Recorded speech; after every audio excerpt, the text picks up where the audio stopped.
All right, science family, we've been learning about a lot of different things about matter. Something that's important is understanding the difference between molecules and formula units. By that, I mean bonds and compounds that form from covalent bonds. We call the smallest little particle made from a covalent bond, we call that a molecule.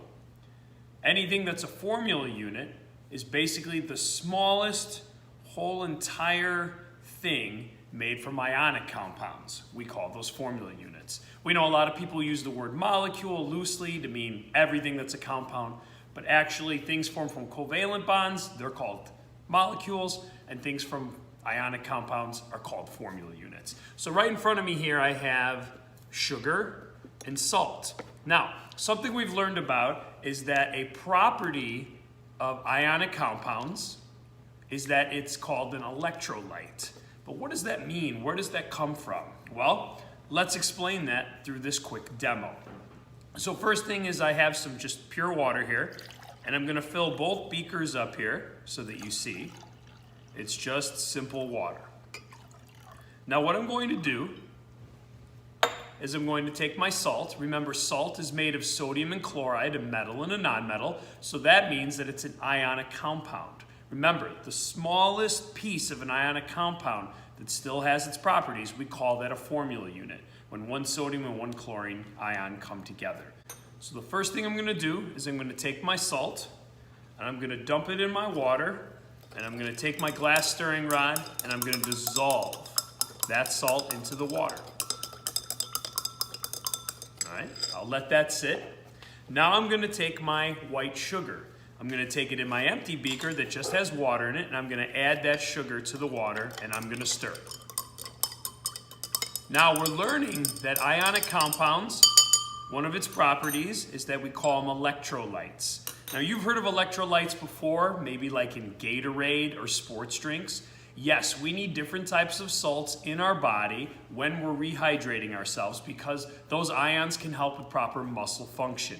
Potassium's important, sodium's important, calcium's important. In fact, if you get into biochemistry more, you're going to learn more and more about why salts are important for the body, especially for athletes that are playing like all day, like a long tournament in volleyball or a super long cross-country run, or even if you're running a marathon. Those are super important.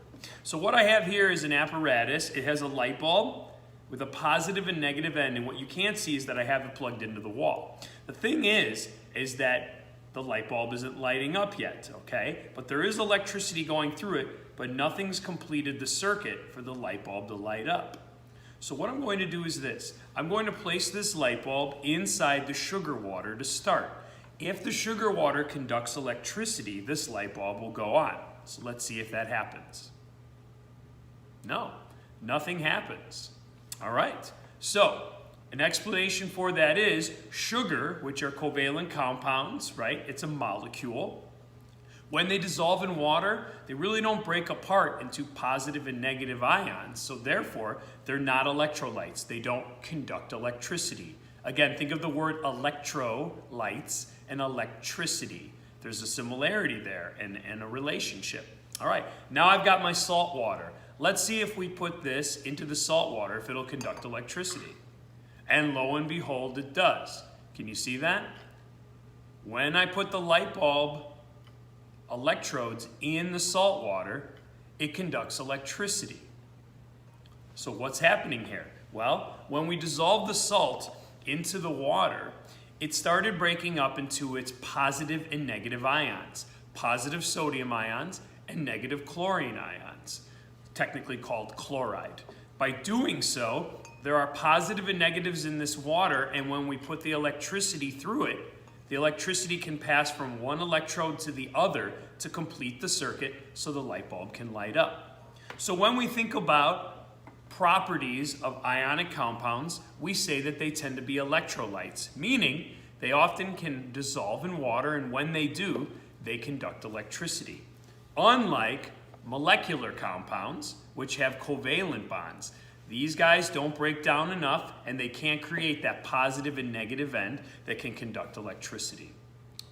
So from there, I hope this demo helped you better understand a little bit about the difference between molecules and formula units, or covalent compounds and ionic compounds, and also the reason why ionic compounds are called electrolytes. They conduct electricity when dissolved in water. All right, Science fam, thanks for listening. Hopefully this just ties a few ideas together back to your real life, and you learn and understand a little bit more about life in general. Take care.